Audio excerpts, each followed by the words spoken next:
तो हमारा जनवरी से नया बैच स्टार्ट हो रहा है, तो आप सभी का उसमें स्वागत है। बहुत ही डिटेल में हम ये कोर्स बनाए हैं और इसे करने वाले हैं।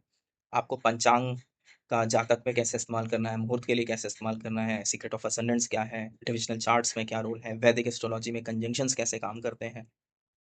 आपको ये सारी चीज़ें बहुत डिटेल में पता चलेंगी। फर्स्ट टाइम हम तत्वों के बारे में पढ़ेंगे कि तत्व से कैसे चीज़ों को पता चलता है कि कौन बैठ के काम करता है, कौन ट्रैवलिंग का काम करता है। तो एक बहुत ही डिटेल्ड कोर्स है। आप इस कोर्स में आइए, आपको बहुत कुछ सीखने को मिलेगा। आप चाहे बेसिक लेवल पे हो, चाहे आप एडवांस लेवल पे हो, आपको इस कोर्स में बहुत इमेंस बेनिफिट्स होंगे। तो you are most welcome to join the course. हमारे पास कर्म ऐसे हुए होंगे कि हम गुरु से लड़ाई कर लिए, गुरु की मीन में किए, गुरु की बदनामी किए, क्योंकि Mercury is associated with your name as well. आपको मैं बताऊं, मेरा मरकरी अफ्लिक्टेड है। मेरे नाम की स्पेलिंग लोग कभी सही नहीं लिखते। मरकरी अगर आपका एफ्लिक्शन में होगा तो नाम खराब होने का पूरा चांस आपका बन जाता है। बदनामी, नाम खराब होना। और मरकरी के एफ्लिक्शन की पहचान है, अपने डॉक्यूमेंट्स उठा के देखिए, अगर आपका नाम प्रॉपर लिखा गया है हर जगह तो मरकरी अच्छा है। और अगर कहीं आपके नाम में स्पेलिंग मिस्टेक, मेरा एक भी डॉक्यूमेंट में नाम सही नहीं है, एक भी डॉक्यूमेंट में नाम सही नहीं है। ये चिन्ह है, छोटी छोटी चीजें लेकिन चिन्ह है कि मरकरी आपका लेकिन सिर्फ एक मरकरी अच्छा हो छोट तो नाम में प्रॉब्लम नहीं आएगा आपको। नहीं, इन जनरल, बिकॉज मरकरी तो इसका ये हो गया डॉक्यूमेंट ना। रिलेटेड प्रॉब्लम नहीं आएगी। हाँ, नहीं, डॉक्यूमेंट्स। डॉक्यूमेंट रिलेटेड भी नहीं है, और otherwise also it's sitting in the fifth house with Shukra in a very good position, so I don't Yes, have any. it is going to be okay, right? Yeah. It is going to be okay. Taurus is also friendly, so ठीक है। So We have learned till D1, so we will just stick to D1. Okay, चले आगे बढ़े। sir, Scorpio क्योंकि last एक और एक हाँ, क्वेश्चन sir, लास्ट ये Ketu, otherwise it's a malefic planet, लेकिन सिर्फ गुरु के साथ ठीक होता है, या क्या अदरवाइज इट चीज शुड क्या बी चीज। कंसिडर? केतु, केतु हम्म। नाइन्थ हाउस में राहु केतु पितृदोष बताते हैं, ऐसे मैंने सुना। तो केतु भी पितृदोष बताते हैं even if it is sitting with Guru, और it's exception? I tell you, लोगों ने क्या है कि सिर्फ एक पर्सपेक्टिव देखना सीखा है। ठीक है, अब मैं आपको गुरु और केतु का नेगेटिव जोन बताता हूँ। केतु क्या है? हेडलेस। गुरु है जीव, आपको हेडलेस बना सकता है। आप फेनेटिक की तरह बिहेव कर सकते हो। Ninth house, you might become fanatic suddenly. Towards the positive it is Ganesh योग। ठीक है, यस। हेडलेस, दोबारा हेड एलिफेंट का दिया गया। You can have good memories and you can be very devoted to your guru and all such things. But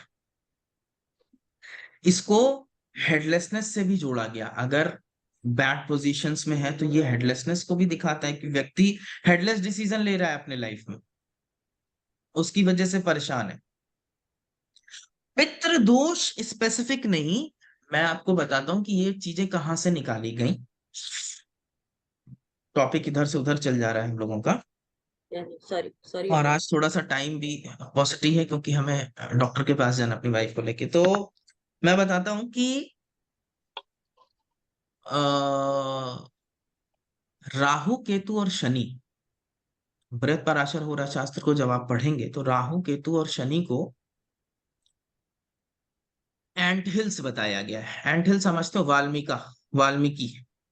हम्म।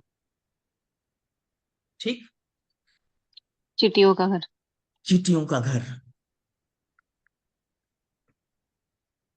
इसको जो traditional ज्योतिषी है, ये ढेरी लगी है चींटियों की, राइट? कहते हैं कि ये पाप की ढेरी है। नाइन्थ हाउस में है तो शनि सबसे कम, केतु से थोड़ा ज्यादा, राहु सबसे अधिक। बड़ा बड़ा बड़ा ये आपने कर रखा है। इसकी रेमेडी गीता और रामायण पढ़ने से होती है। इसकी रेमेडी भी, क्वेश्चन एक बार आप अपना फिर से रिपीट करिए।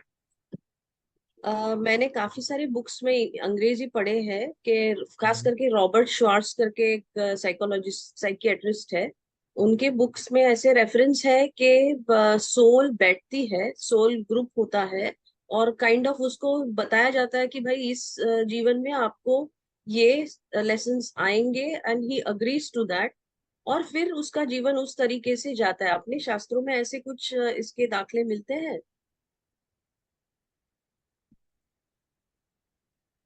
इसको साइंस के साथ ही समझते हैं, है ना। किसी भी चीज को बिना साइंस के समझना बेकार है।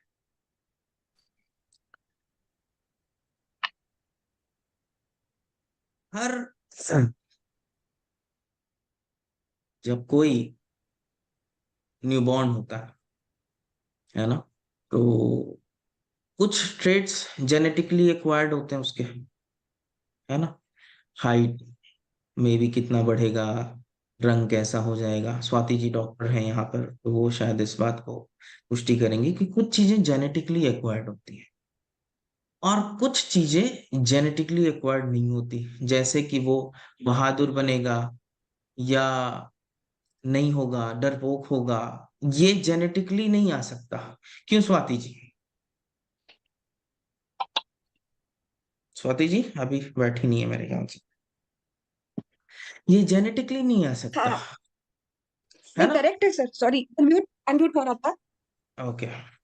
ओके। किसी की हाइट, हेल्थ, ये सारी चीजें, कुछ टेंडेंसी सोल की कि वो ऐसा प्रवृत्ति का होगा, ये जेनेटिकली पॉसिबल नहीं है, जहां तक मेरी अंडरस्टैंडिंग है मेडिकल साइंस की। इसका मतलब क्या है कि कुछ चीजें हम अपने पास्ट से कैरी करते हुए आ रहे हैं। हम्म? हर चीज को एक्सप्लेन करने के लिए होता है कि हैबिट होती किसी चीज की, किसी चीज की हैबिट पड़ जाती है ना। हम ड्राइविंग करते हैं तो मसल मेमोरी हो जाती है, एक हैबिट में आ जाता है हमारा। किसी भी काम को लगातार हम कहते हैं कि भाई 44 दिन तक कर लो, तुम्हारी हैबिट बन जाएगी। अब एक हैबिट को डिस्प्ले करना, एक कैरेक्टरिस्टिक्स को डिस्प्ले करना किसी पिक्यूलियर बॉडी में ही होगा, है ना। हम्म। राइट। अगर Right. आप एक शेर की बॉडी लेकर के आते हो तो शेर की पिक्यूलियर कैरेक्टरिस्टिक्स डिस्प्ले जो होगी वो शेर की बॉडी में ही होगी, वो गाय की बॉडी में नहीं होगी। राइट और wrong? Yes.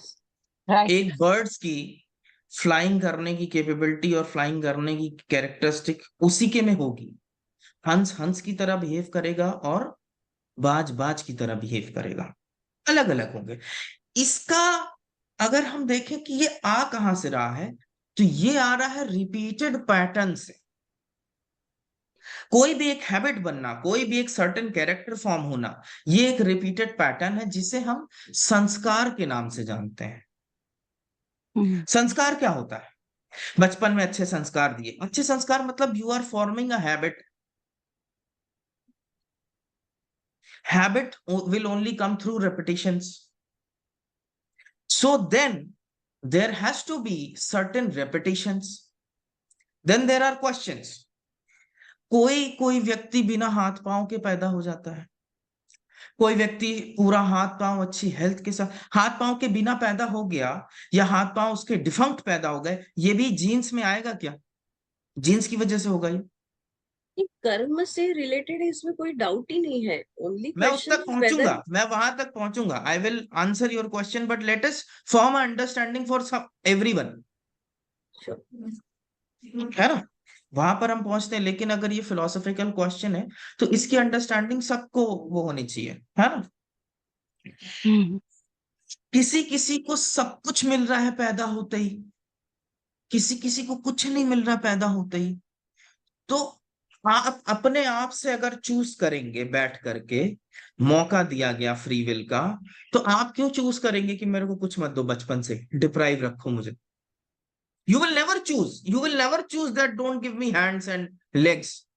You will never choose to be born stupid. If at all there is a free will, there is a discussion. At least मैं तो नहीं चूज करूंगा कि मुझे कम दिमाग का पैदा करो, मुझे कम अक्ल पैदा करो। बच्चे होते हैं ऐसे। मैं कहता हूं मुझे गरीब भी पैदा कर दो, लेकिन भगवान मुझे बुद्धि दे के पैदा कर दो, बना लूंगा। If at all there is something like that, a debate, and then you are going to choose, So you are being given certain body, certain things based upon your own characteristics. Gita ये बात कहती है कि जो चीज आप last में सोचते हैं मरते समय, वही आपको अगले बर्थ में मिल जाता है. This is what is told by Shri Krishna. अब ये बात क्या कह रहे हैं, ये बहुत सटल है. वो कहना चाह रहे हैं कि भाई जो पैटर्न रिपीट करते हुए आओगे, उसी तरीके की चीजें पा जाओगे.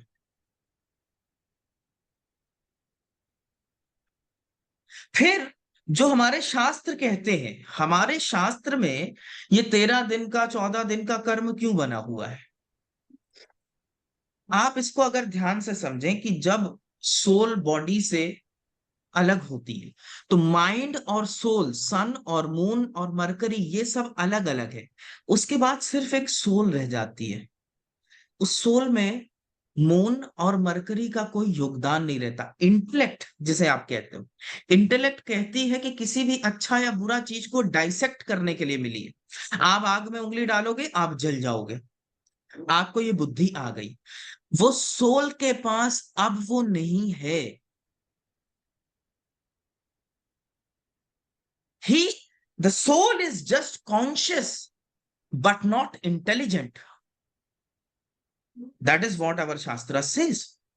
तो हम ये जो 12-13 दिन का पूरा वो फंक्शन करते हैं, हम इसमें ये चीज अश्योर करते हैं कि सोल के साथ हम एक पॉजिटिव एनर्जी और पॉजिटिव चीजें दें, क्योंकि वो किसी भी तरीके की एनर्जी के लिए ओपन हो चुकी है.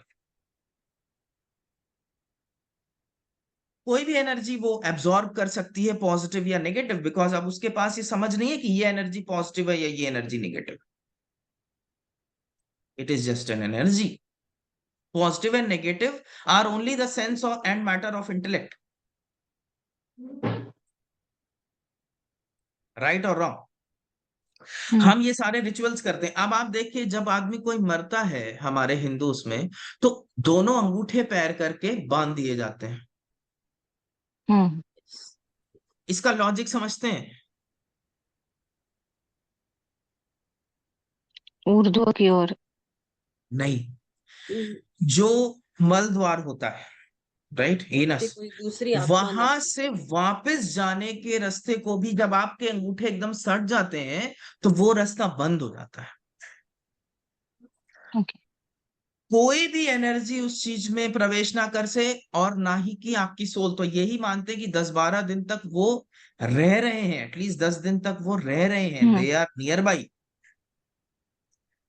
तो बॉडी को इसीलिए कुछ टाइम के बाद सारे उसके जो द्वार हैं वो सील कर दिए जाते हैं.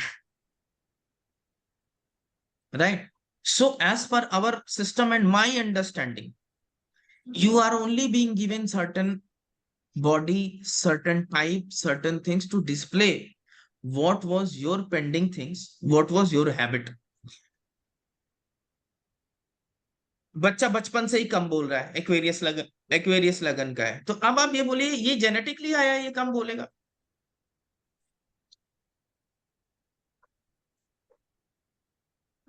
तो ये लॉजिक मेरे ख्याल से करेक्ट नहीं है कि मैं चूज कर रहा हूं कॉन्शियसली मुझे कहाँ जाना है. ये एक सृष्टि और प्रकृति के नियम में हो रहा है, बेस्ड अपॉन योर कर्म and based upon your actions. तभी तो 84 लाख योनियां बताई गई हैं.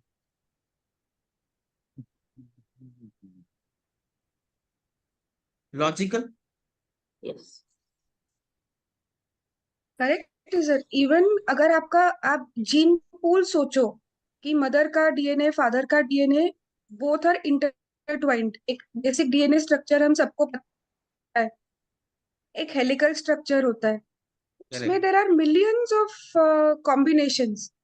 उसमें से जो भी जीन एक्सप्रेशन होने वाला है for all physical body characteristics, that gene expression is also dependent, maybe, I mean, who decides कि उसमें से कितने genes express होके आपके physical body में उसका आएगा?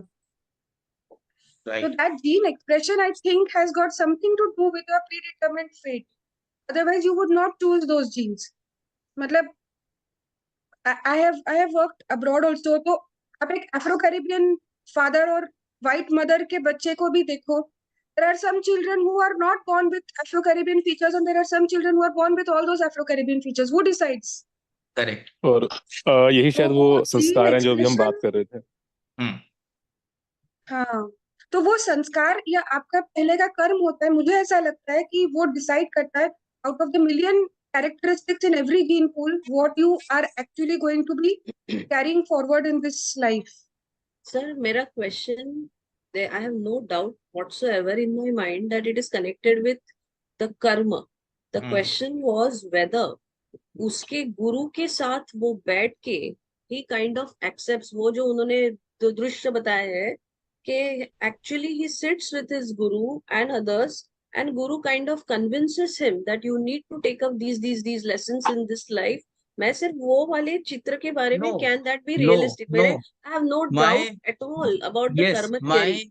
my answer to this is I do not believe such certain things that this is a mechanical and maybe a clinical process going on in the universe. वरना फिर मुक्ति का criteria क्या होता? What is मुक्ति? Freedom from the bonds of karma should be the मुक्ति। तो मैं कॉन्शियसली फिर ये क्यों चूज करता? मैं तो ग्रुप डिस्कशन में डोमिनेट कर रहा होता। I want mukti, I don't want to come back whatsoever. यहीं पर एक इंपॉर्टेंट चीज आ जाती है, लियो और सैजिटेरियस, पूर्व पुण्य और आगामी कर्म। Sagittarius is the sum total which you are going to face in the आगामी कर्म। ठीक है, अब मैं आप लोगों के लिए थोड़ा सा एडवांस भी होगा, और ये these are not the topics which we are even going to touch in our learnings, मगर एक कुंडली होती है जिसे आधन कुंडली कहता है। ठीक है, आधन कुंडली वो होती है जब आप जिस दिन आपके पेरेंट्स मेट किए और आप वो हुआ, मतलब एक फ्यूजन हुआ एंड वो गर्भ धारण हो गया। ठीक है, उस मोमेंट की कुंडली होती है जिसे हम आधन कुंडली कहते हैं। ठीक, आधन कुंडली में अगर द्वादशांश D12 देखा जाए और शुक्र को देखा जाए, क्योंकि शुक्र represents your sperm and all these things, शुक्र जिस राशि में होता है या जिस ग्रह के साथ कंजंक्ट होता है, हम वो पिछले जन्म में एग्जैक्टली वही चीज रहते हैं। सपोज शुक्र शनि के साथ है, तो आप हो सकता है कोई बहुत लो ग्रेड का जानवर हो। शुक्र दो स्वभाव राशि में हो, 3, 6, 9 और 12, तो ये कहते हैं ये इंसान की, क्योंकि ये इंटेलिजेंट राशिज है, मरकरी और जुपिटर की। ठीक है, आप इंसान ही थे पिछले जन्म, राइट? सो ये मैं जो कह रहा हूं ये शास्त्र में दिया हुआ है कि how to find out what you were in your past life. तो make your Aadhan chart, prepare the Aadhan chart, और आधन चार्ट से D12 द्वादशांश में जाओ। द्वादशांश में शुक्र को देखो कि शुक्र कैसी पोजीशंस में, किन राशियों में, किन ग्रहों के साथ कंजंक्ट है, वो आपको आइडिया देंगे कि आप पिछले जन्म क्या।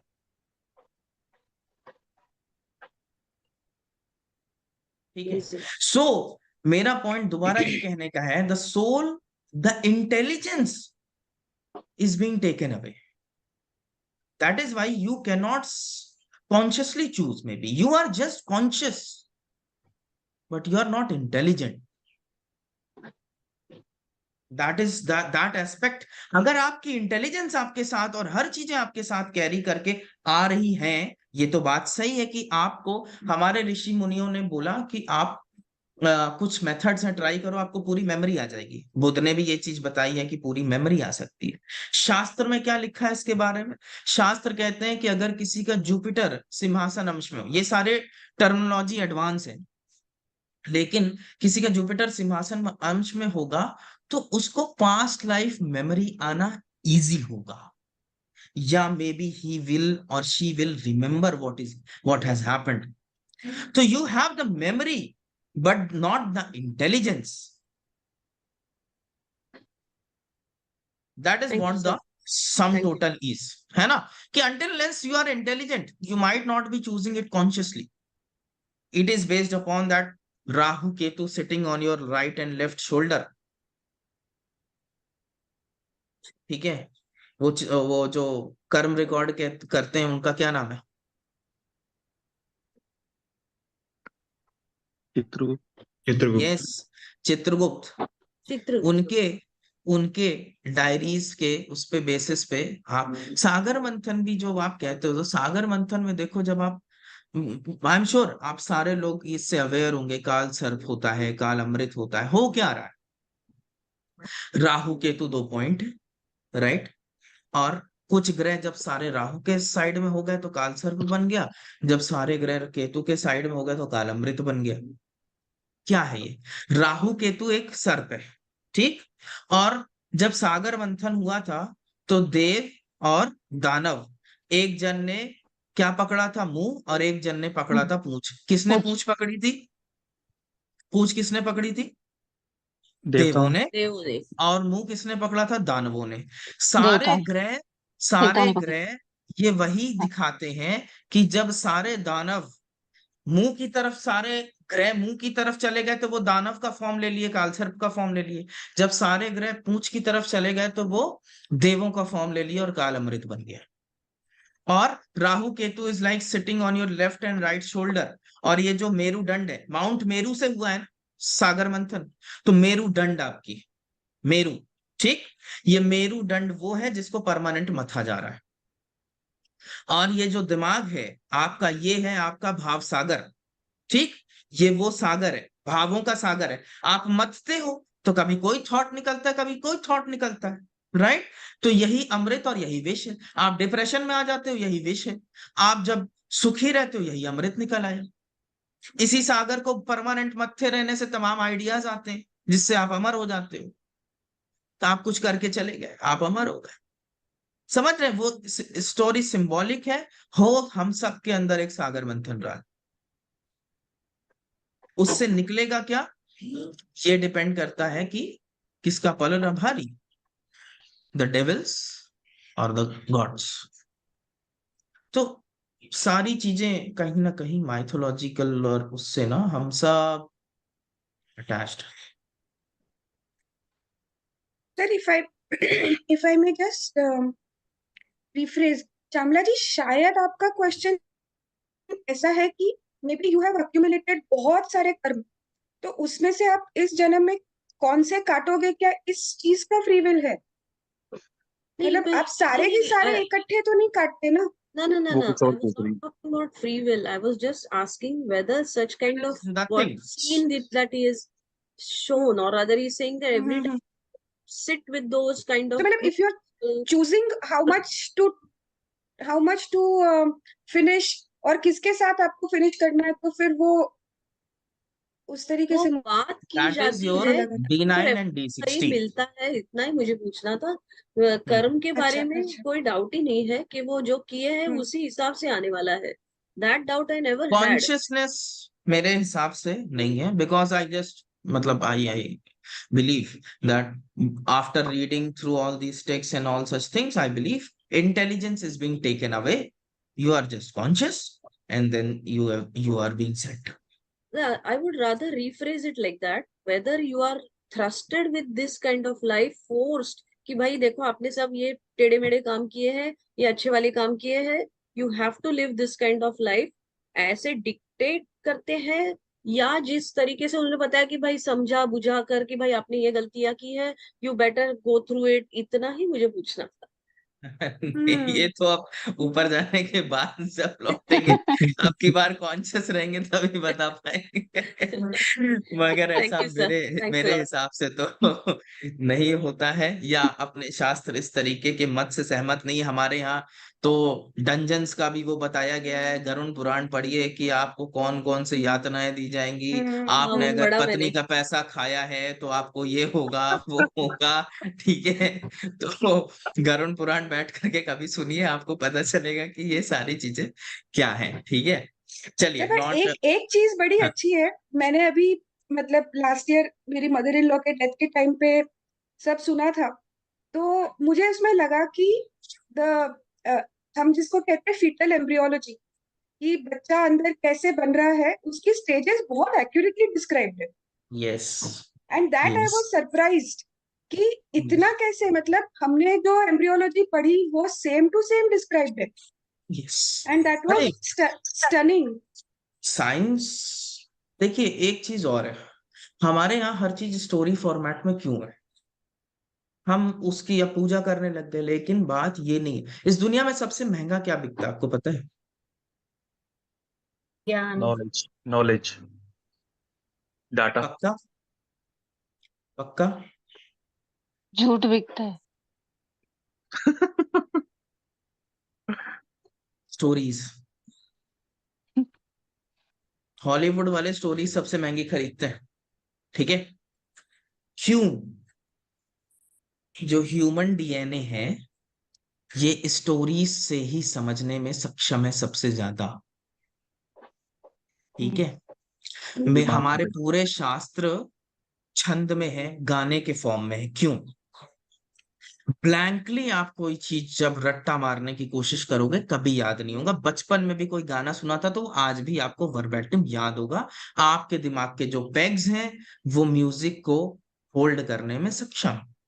सर आपका एक वीडियो है ऐसा शायद, क्या आपका चीज? एक वीडियो है इसी बारे में कि गाने की फॉर्म में हो तो याद रख सकते हैं। आई हैव हाँ हाँ, सीन मैंने द कभी वीडियो। किसी बात बात पे बोला है, हमारे सारे शास्त्र गा के पढ़े जाते हैं। राइट। हाँ। वो इतने इंटेलिजेंट थे कि उनको पता है कि तुम ब्लैंक रीडिंग करोगे तो एग्जाम में बस उल्टी कर करके पास हो जाओगे और उसके बाद अगले दिन भूल जाओगे, ठीक है? कुछ नहीं होगा। अगर तुम गाना गा करके कोई भी चीज को क्वायर करोगे तो तुम्हें हो जाएगा। स्टोरीज, क्योंकि आप स्टोरीज से रिलेट करते हो, हमेशा याद रहती हैं, तो भी आपको वो सब चीजें आसानी से हो जाएंगी। तो हमारे शास्त्र का मतलब और वो सब चीजें वैसी थी। आज हम लोगों ने बस वही मैंने कहा ना कि हमने पढ़ लिया कि आज पानी बरसेगा, तो हम पेपर को लगे निचोड़ने। पेपर को निचोड़ने से पानी नहीं बरसेगा ना, कि पेपर में आ गया है फोरकास्ट की आज बारिश होगी, अब आपने पेपर निचोड़ना चालू कर दिया, कुछ नहीं होगा उससे। अंग्रेजी में एक कहावत है, it is good to be born as a child but it is bad to remain as a child. All these things are to let you understand that there is some conscious reality. शास्त्र, अगर उपनिषद पे जाएंगे तो उपनिषद एकदम clear है, वो कहते हैं कि एक ही कॉन्शियस रियलिटी है और बाकी सारी चीजें वो है। तो if you just understood something that yes there is, अगरबत्ती दिया जलाने से बात नहीं बनती है। आपको चार योग हमारे शास्त्र में एकदम क्लियर है, भक्ति योग, ज्ञान योग, कर्म योग और भक्ति, ज्ञान, कर्म और क्रिया योग ना। क्रिया योग या राजयोग, ठीक है? राजयोग इस पतंजलि योग सूत्र, वो एकदम साइंटिफिक है। आप भक्ति योग को भी देख लीजिए। भक्ति योग क्या है? जब किसी के प्यार में एकदम एक उसमें डूब जाओ तो आप अपने आप मेडिटेटिव स्टेट में पहुंच जाते हो। कि नाउ यू, विवेकानंद से किसी ने पूछा व्हाट इज मुक्ति, तो विवेकानंद ने जवाब दिया कि एक बॉडी की कॉन्शियसनेस एंजॉय करने में इतना मजा आ रहा है ना? दो बॉडी की कॉन्शियसनेस एंजॉय करने में और मजा आएगा, और पूरे सृष्टि की कॉन्शियसनेस एंजॉय करने की क्या बात होगी फिर? तो when you merge with that consciousness you are now conscious, कण कण में वही चीज। So that is how he explained. Now let us come back to the Scorpio because I have to visit the doctors today. So we have to ये get back. आधन आधन कुंडली आपने बताया, ये ड्रॉ करनी पॉसिबल है मतलब? जगन्नाथ होरा में दी हुई है। नहीं मतलब ऐसे भी सर, मतलब तो फिर कोई प्रॉपर हाँ, प्लानिंग से ही इसके करें। मेथड है, इसके मेथड दिए हुए हैं। इसके मेथड दिए हुए हैं कि आप उसको मैथमेटिकल कैलकुलेशन से रिवर्स कैलकुलेशन कर सकते हो कि आधन अच्छा, कब हुआ था। ठीक है sir, everything is being given, it is just we need to know. Reverse बाकी कैलकुलेशन। जगन्नाथ, हाँ जगन्नाथ होरा को आप एक्सप्लोर करिए, आधन कुंडली मिल जाएगी उसमें, अपना D12 देखिए, देखिए कि आप गाय बैल क्या थे। चलिए आगे चलते हैं। प्रवीण जी है, उनका भी उत्तर कर दूं तब आगे बढ़ूं? प्रवीण जी नहीं आए, भृगु नंदी नाड़ी के बारे में पूछ रहे थे। हाँ। रिकॉर्डिंग में बोल देता हूँ, प्रवीण जी सुन लेंगे। भृगु नंदी नाड़ी आज के टाइम का ट्रेंडिंग टॉपिक, जो पूरे इंटरनेट और पूरे उसमें ट्रेंड करता है। व्हाट इज भृगु नंदी नाड़ी? शास्त्र नहीं है ये, पहले इसको समझ लीजिए, ये शास्त्र नहीं है। आरजी राव साहब एक पहले पामिस्ट थे, ठीक। Basically RG Rao was a palmist, उनको देवी सिद्ध थी, ठीक है। आरजी राव को कुछ चीजें ये ज्ञात हुई अपने साधना या वैसे में, और उन्होंने वो चीजों को आरजी राव के उसमें वो कर दिया। RG Rao system of prediction को लोगों ने भृगुनंदी नाड़ी नाम से बना दिया। तो ये आरजी राव का जो मेथड है, इसको भृगुनंदी नाड़ी कहते हैं, और ये वैसे कहीं शास्त्र का कोडेड फॉर्मेट नहीं है, ठीक है। तो ये सक्षम है प्रिडिक्शन करने में, लेकिन ये मेरे मतानुसार किसी चीज को कंक्लूसिव प्रूफ नहीं दे सकती, ठीक है। तो बात ये है कि कहाँ पे था, अगर किसी का आपको बताना है डाइवोर्स हो जाएगा या नहीं हो जाएगा, भृगुनंदी नाड़ी कंक्लूड नहीं कर सकती विदाउट जैमिनी, विदाउट पराशरी आप कंक्लूड नहीं कर पाओगे उसको।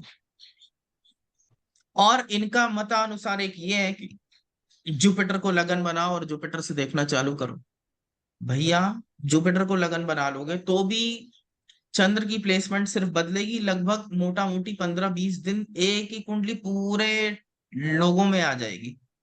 प्रेडिक्शन होते हैं उससे, no doubt, very very sharp predictions you can make, but अगर आप वैदिक के साथ इसे ब्लेंड कर लोगे तो बहुत अच्छे प्रेडिक्शंस करोगे, जो कि मैं इस कोर्स में थोड़ा थोड़ा अपनी अंडरस्टैंडिंग जरूर दूंगा कि भृगुनंदी नाड़ी के माध्यम से जो वैदिक शास्त्र कह रहा है उससे बेहतर आप अगर उन दोनों चीजों को अगर मर्ज करते हो तो कुछ अच्छे प्रेडिक्शंस वहां से निकाले जा सकते हैं, that is certain, but you have to मर्ज।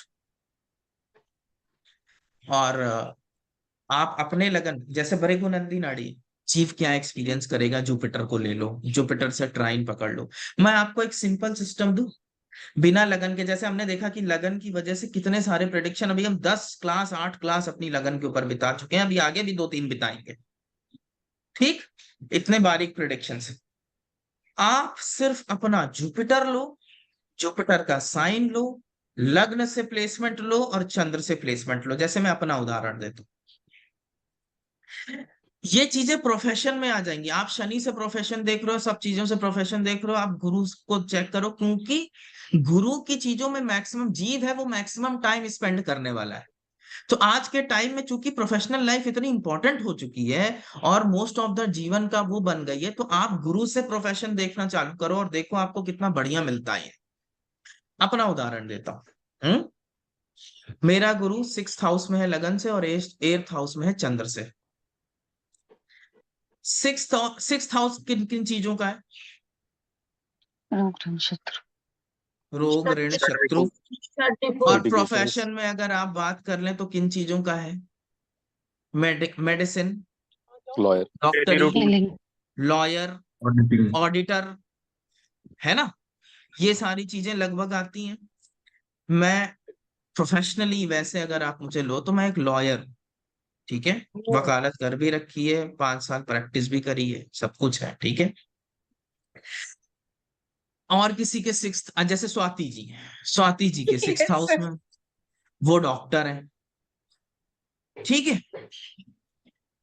अब 8th हाउस में, ठीक, 8th हाउस में आप जान रहे हो मुझे, आप मेजरली 8th हाउस की चीजों के लिए ही जानते हो,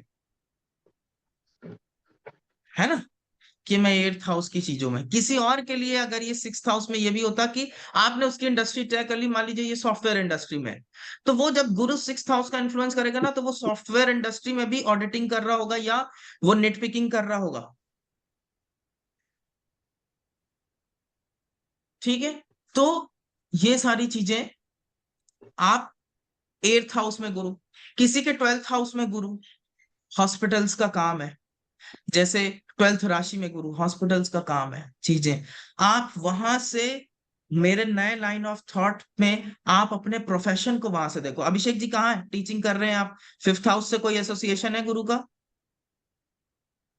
सर 6th हाउस से है मेरा, ओके, पर गुरु जो है वो स्वराशि है सर, पाइसिस का स्वराशि, है। पाइसिस का है, लगन क्या है आपकी, तुला है ना, सर यस सर। और चंद्र क्या है, कहाँ है आपका, सर चंद्र से सेकंड हाउस में है सर। चंद्र से second house. Yes sir. Second house, Pisces और सिक्स्थ हाउस, ये सब कनेक्ट करिए।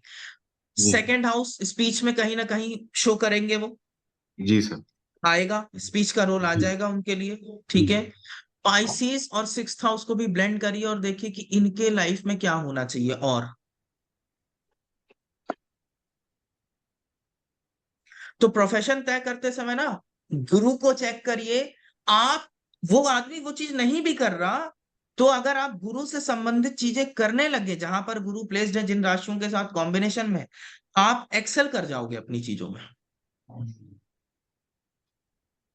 Just by using the signification. और चंद्र और लगन दोनों को पैरेलली इस्तेमाल करना है और उसकी राशि को भी करना है। मैं इतना सारी चीजें पे पढ़ा है, पिछले लेक्चर में बताया था मैंने कि तुला फेम से एसोसिएटेड है। हम्म, बताया था। अब फेम है तो पब्लिक में इंटरेक्ट करेगा, पब्लिक की चीजें करेगा। गुरु तुला में क्या कर रहा है, यही सारी चीजें कर रहा है। कोई मार्केटिंग कर सकता है। तो ये नए एंगल से 10th लॉर्ड, सेकंड लॉर्ड, ये सबको तो देखिए, गुरु को भी देखिए कि गुरु कहाँ पर है, गुरु किन चीजों को दिखा रहा है, और उससे रिलेटेड हम प्रोफेशन, सेकंड हाउस जैसे गुरु हो गया, बैंकिंग हो सकती है। सेकंड राशि गुरु हो गया, बैंकिंग हो सकती है। तो वो वही बेसिक ढांचे, लेकिन आपको कॉन्टेक्स्ट में डाल करके समझना, ठीक है। क्लियर हुआ? सर इसमें एक चीज ऐड करना चाहूंगा, जैसे हाँ सेकंड हाउस बिल्कुल। का ये भी है कि सर मैं फिनेंस के सब्जेक्ट्स ही पढ़ाता हूँ, लाइक तो सेकंड हाउस रिलेटेड सब्जेक्ट्स को ही पढ़ाता हूँ मैं, related to finance and banking yes, and all. See, अभी प्रोफेशन में सेकंड हाउस कनेक्ट हो गया, सब्जेक्ट्स क्या पढ़ा रहे हैं। और जब वो गुरु के, इनको और कोई सब्जेक्ट अगर थर्ड पकड़ाया जाता, वो वो परफॉर्मेंस नहीं निकाल पाते जो होनी चाहिए। Right sir. और इंट्यूटिवली आता है sir finance, like I have not read so many books but it intuitively comes, uh yes. जाता है सर।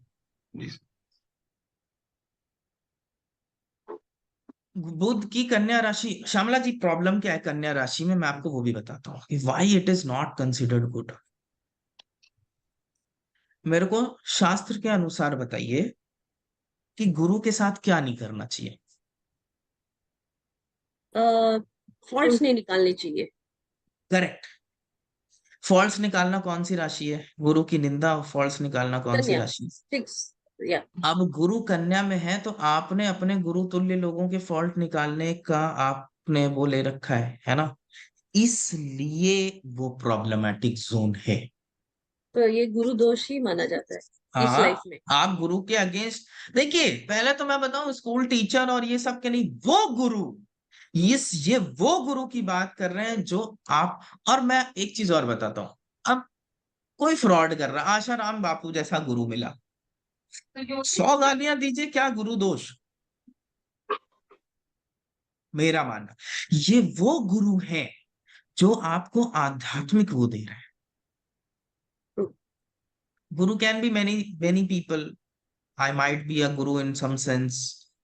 गुरु का लिटरल मायने होता है विच कैन डिस्पेल डार्कनेस, जो अंधेरे से उजाले की ओर ले जा सके, वो गुरु है। तो कोई भी हो सकता है, किसी का भी गुरु, राइट, बट वो है कि आप क्योंकि आध्यात्मिक मुझे, गुरु, मैंने और एक, अपने जिनको आपने गुरु मान लिया, अब उनके विरुद्ध आपको चलना, तो ये तो एकदम रॉन्ग है। हमारे शास्त्र भी इसको दोष नहीं, लेते हैं। एक इंटरप्रिटेशन मैंने ऐसे सुनी कि बुध गुरु, क्योंकि ये बुध का हो गया ना, तो उम्र भर ये लोग सीखते रहेंगे।